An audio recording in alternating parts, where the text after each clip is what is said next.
Hey, it's Dan. Welcome back. This is iAllegedly, and I have a very good one for you today because a subscriber, Amber, sent me this trail to go check out in South Orange County called the Aliso Summit. And this is in an area called Laguna Niguel. It's very nice. And I'm gonna walk on this trail, and it circles the inside of the valley and also goes around a bunch of really expensive homes, so it's very nice. So don't forget to hit the like button, hit the subscribe button, share this with all your friends and colleagues, and let's get into it. The economy is completely fake right now. Absolutely nothing is real right now. Give you an example. Durable goods were just announced, and they were up a whopping 0.8%. And we're supposed to celebrate this, and we're supposed to cheer this. And I'm telling you, if this was any other time in the history of finance, the stock market would be down 3,000 points today. They were expecting 2%. Look at this valley, guys. Check this out. This is not something you want to get too close to the edge. And this is up there. Very cool. But you can see the entire valley. Got a lot of nice homes around here. But again, durable goods. Why is this a big deal? Durable goods, guys, are products that last more than 3 years. Is what the Commerce Department explains the math. So you've got cars, washing machines, things like that. So anything that lasts over 3 years is considered a durable good over a non-durable good, which is something that lasts less. Whenever you hear these terms, okay, don't be afraid to look them up, because the explanations usually are very, very simple, and you can get the detailed answers on what all these things are. But again, nothing is real, okay? Tesla just announced its earnings. Bum, bum, bum. $12 billion in sales. $11.996 billion in sales in the second quarter. Did over $1 billion in net profit, which is utterly amazing to me, okay? I'm telling you guys, I don't understand the fascination with this. I was just at the mechanic today, and there was a guy who was trying to get his Tesla fixed. He had a puncture in one of the tires and didn't want to buy one of the new tires, and was begging them to patch it and put a plug in it over buying one of those expensive tires. But again, you know, very expensive cars. I don't understand the fascination with the electric vehicles. And again, $1 billion in profit. Next is American Airlines and Southwest Airlines. Both had modest gains, modest profits. But if you take the stimulus money and the money that was given to them by us, the taxpayers, that gave them a bailout, the companies would have lost money. So how is that, guys? How realistic is that? By the way, guys, this cliff, guys, I'm talking hundreds of feet, maybe 1,000 feet down there. So needless to say, I mean, guys, look at that. Look at how high up this is. This is crazy. So, but American Airlines, Southwest, okay, come on, guys. We've all flown these things. I flew American to Miami. It wasn't bad, okay? They don't give you anything anymore. There's no food. There's nothing on the flights. I mean, basically, it's like, you know, I think a Greyhound bus is more luxurious than air travel is right now. So share your thoughts on that. But again, nothing is real right now, guys. There's nothing real about this economy. If these durable goods number came out at any other time of the year, you would see massive, you just would see the stock market down 3,000 points today, to say the least. So share your thoughts, guys. What do you guys think about this? You guys think that everything's hunky-dory and everything's real? I sure don't. Now the next story is out of Florida, and Florida is being sued. The governor of that state is. And there are a bunch of unemployed Americans who have gotten the pandemic unemployment benefit. And if you remember, Florida was the first state to stop that. They got rid of it and ended it early. It could have gone as long as September 4th of 2021. And there are people saying it's a fundamental right that they should have got these benefits, and that the state stopped these benefits. Now, I've been to Florida. Florida's basically open. Florida, you know, when I got there in June, there was no sign of anything being shut down. Everything was completely open, and it was a great way to travel. It was just a fun time. But people that are in that state want those benefits.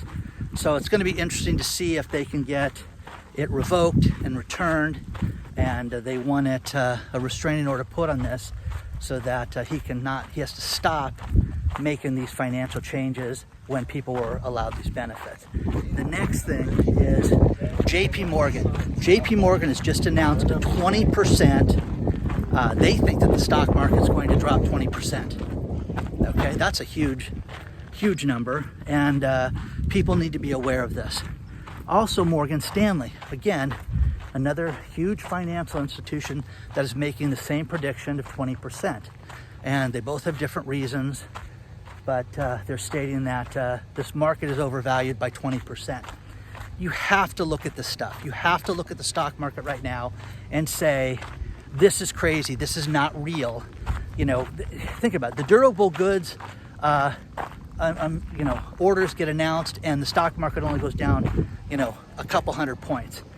The plunge protection team, ran by the Fed, is buying everything. They're buying T-bonds, they're buying stocks, they're buying everything right now and making it so that there is no realistic harm in this industry. There's nothing that can damage the stock industry right now. And if you think that this is normal, then you're making money on this. God love you, but man, I'd get ready, because sooner or later this is going to stop.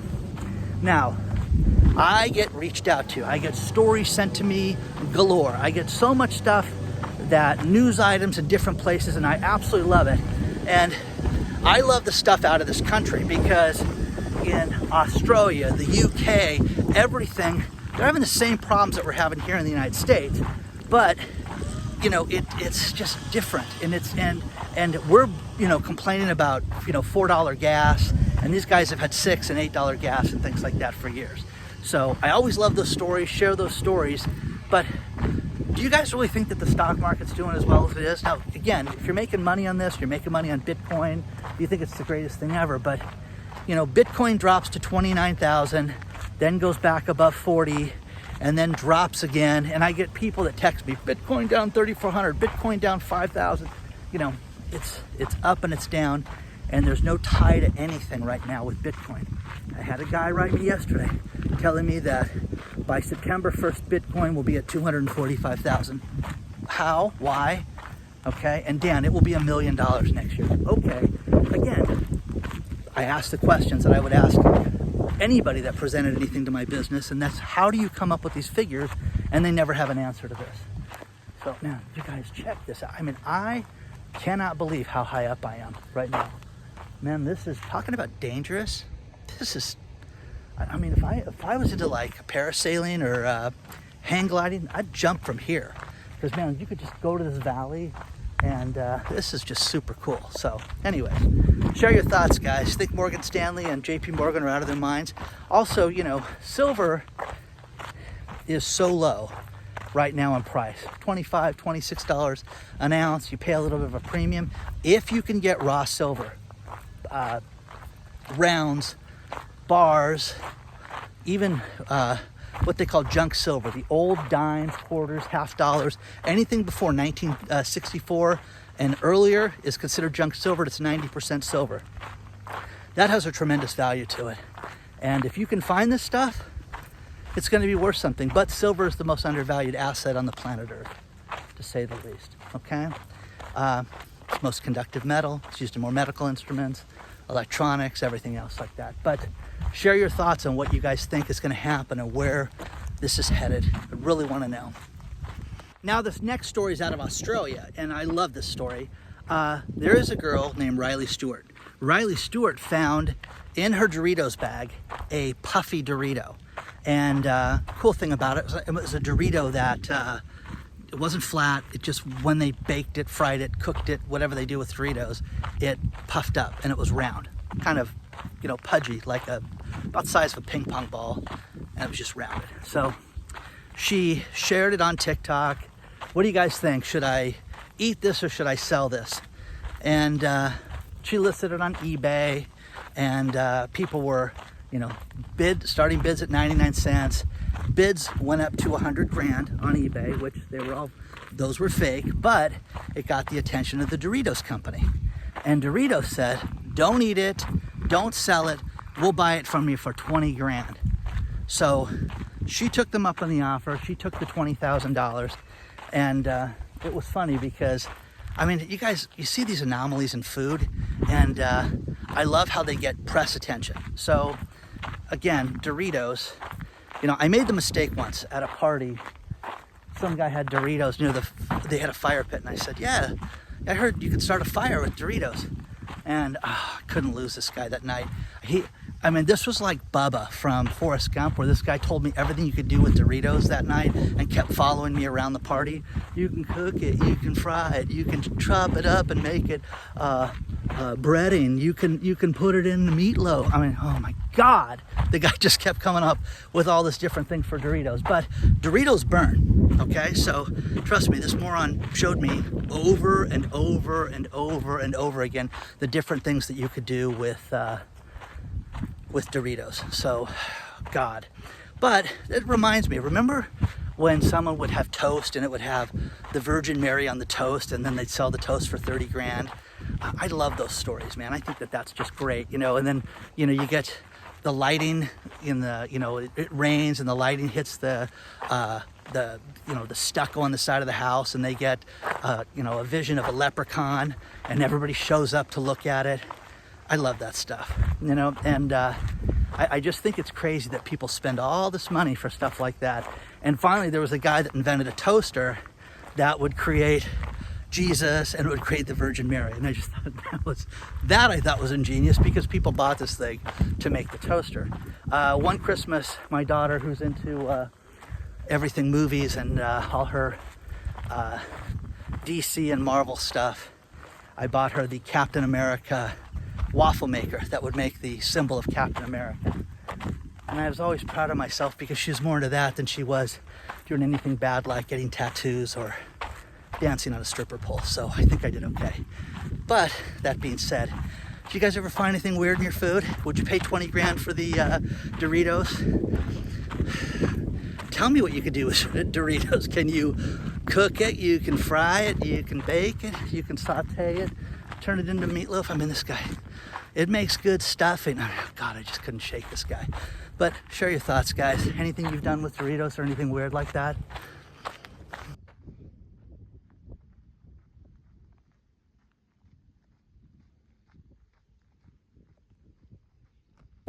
This next story is about lovely cryptocurrency. And there's a family that in 2014 bought 3,000 Ethereum. They bought it on the opening of Ethereum, and they were given a wallet that had the 3,000 coins in it, and whatever you call it, coin, Ethereum, whatever they are. Anyways, it had 3,000 Ethereum in it, and they had trouble accessing it immediately. They were given this wallet, this digital passport, and there was a problem with the encryption, and they had a problem accessing it.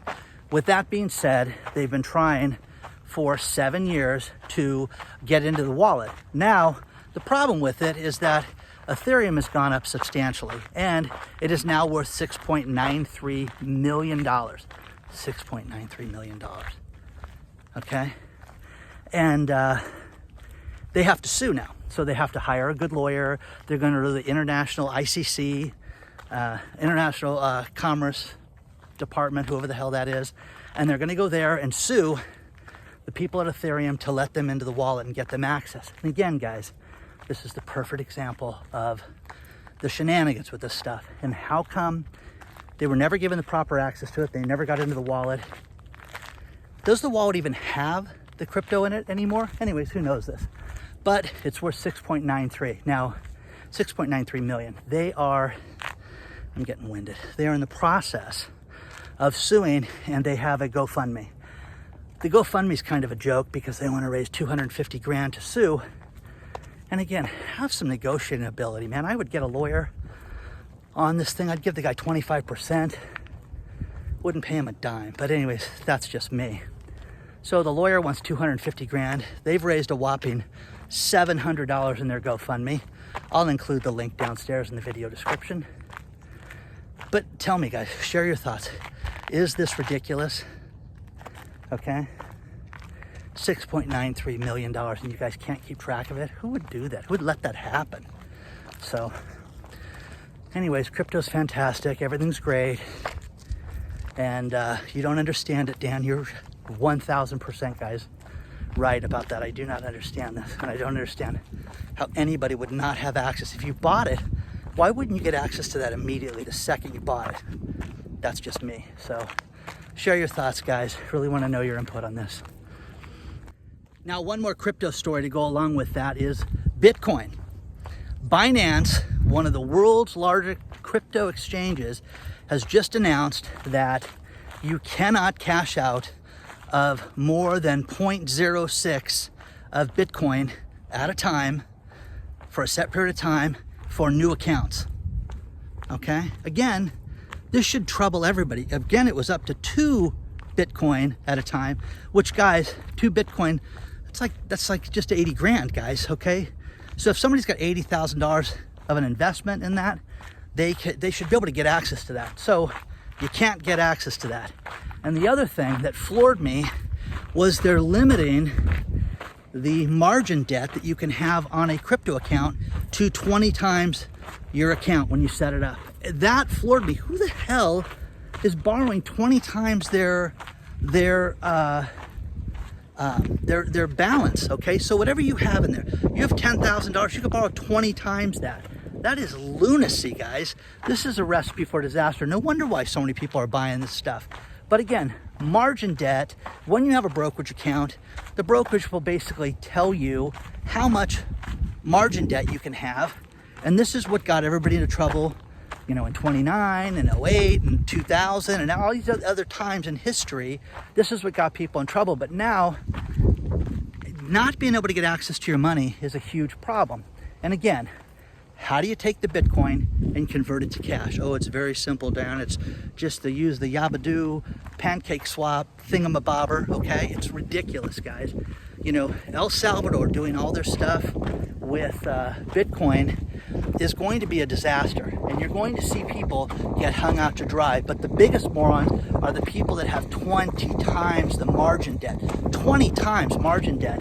That's what they lowered it to. I don't know what they had it at before, but now they lowered it to 20 times the margin debt. And what they do with these places is that they lend money out to crypto borrowers. Now, if you have a crypto portfolio of 25,000, okay, you can borrow against that. There are lenders out there that will lend you that money. You can have it in your account in an hour. Now, the people that put up money, real dollars for that, they get paid tremendous interest for that. 10%. 9%, 8%, but it's crazy interest to put this money in play. So again, does this bother you guys? Because you're going to have a day when you cannot get to your bank and you cannot get access to your funds. I was in Irvine, California yesterday in front of a bank I'd never heard of before, and there were people lined up outside the bank, and the bank had closed 2 hours early and they were trying to pull money out of the ATM. And I'm like, well, this looks horrible, like they know something. But anyways, what do you guys think about this? Do you guys think the banking system's great? You think cryptos are great? Everything's going to be funky and hunky-dory? Oh, by the way, one thing I forgot to tell you is that Tesla took a loss on the Bitcoin of like $23 million, something on their balance sheet. That really was kind of put away. But again, it wasn't the great winner for them that everybody thought it would be. This summit has little areas you can walk out and you can get a real feel for how high up you are. Man, this is way up there. Way, way up there. Really peaceful. Really a nice place to walk around. You can see all the nice houses up here. Now here's 2 stories out of San Francisco, California. The first one is San Francisco, the government really doesn't want business there. I'm convinced of it when you read stories like this. Again, I've been to San Francisco so many times, and every time I've gone there in the last 7 years, it's just gotten worse and worse and worse and more dangerous, okay? San Francisco is trying to implement a congestion tax. And that is, if you go to areas that have more congestion, you will pay a $6.50 fee. Is that the most ridiculous thing you've ever heard of? Please understand, guys, when you buy gasoline here in California, you're paying taxes on that, just like you're in every other part of the country. I've always gotten a kick out of people that talk about mileage taxes and things like that, because the people that travel a lot, when I drove 40,000 miles a year, I bought more gas than you did. I bought a lot more gas than you guys did. I maintained my vehicle, had to spend money on it. So I spent more than the average bear did, okay? It was just that simple. But now you want to charge a congestion tax for people to drive into your city? That's lunacy, guys. Absolute craziness. So there's that. And then Senator Barbara Boxer was walking down the street, ex-senator. She was a senator here in California from 1993 until 2017. She was walking down the street. She's 80 years old now. She's retired. And strong arm robbery, took her cell phone. Now, again, she said, you know, she wasn't hurt, thank God. But she said something's got to be done about this, and something's got to be done about crime. But this is rampant right now in San Francisco. People break windows.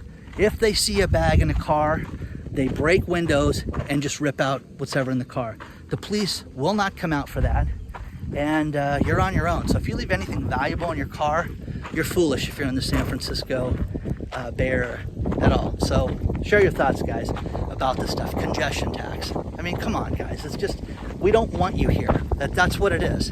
Seriously. Now, these last two stories I'm going to end with. And the first one is, there is a delivery service, food delivery service, out of London. It's a Turkish company called Getir, Getir, that will deliver your groceries in 10 minutes. Okay, I don't know how they're going to do that, but you can place an order for groceries and get your groceries in a whopping 10 minutes. Now, I love some of these, delivery services, and that will shop for you and things like that. I have a girlfriend that has a particular taste of organic vegetables and stuff, so you can't do it for her because she has to pick everything out herself, just the way it is. But what do you guys think about this 10-minute delivery? It's going to move here to the United States. You're going to have it set up in the United States. It's going to start with fabulous New York and then move to the larger cities. But what do you guys think about that? Are you that lazy that you need food delivered to you in 10 minutes? They can't get burgers delivered in 10 minutes, but you can get groceries delivered. The next thing, final thing, is the film industry. The film industry has taken such a hit during all of this, and they thought that when things reopened, that the movie industry would pick back up, and it has not. Okay, Black Widow was a flop. The latest movie from M. Night Shyamalan, which is awful, which is the worst movie I've ever seen in my life. My daughter, who is an aspiring actress, filmmaker, influencer, businesswoman, okay? She said, "You got to see this movie, Dad. It's the worst movie I've ever seen in my life." And to support her, I went with her, and she was right. It was the worst movie ever. The movie only grossed $16.5 million its opening weekend, and was an unmitigated disaster. It was horrible. But again, what's going to get you back in the theater? Are you guys excited about Maverick, about the Top Gun sequel? James Bond, that's been delayed over a year and a half now. Maverick, which has been delayed over a year and a half as well. Do movies like this interest you to have you plop down your $15 and go see a movie? Is there anything that's going to get you back in the theater? Now, my daughter was smart. She took me to the good theater with the reclining chairs and the heated seat and the vibrating, nice drinks. But oh my God, I needed heroin to get through that thing. It was so bad. So anyways, share your thoughts. I'm glad you guys are here. Thank you, one and all. Don't forget to hit the like button, hit the subscribe button, share it with all your friends and colleagues. And please join our email list, which is in the video description. Webull has a brand new stock program that if you open up a Webull account and you want to trade stocks, they'll give you free stocks just for setting the account up. And we have a Patreon channel if you'd like to join that and you want more access to me. So onward and upward, guys. Good luck to each and every one of you. and I will see you incredibly soon. Goodbye.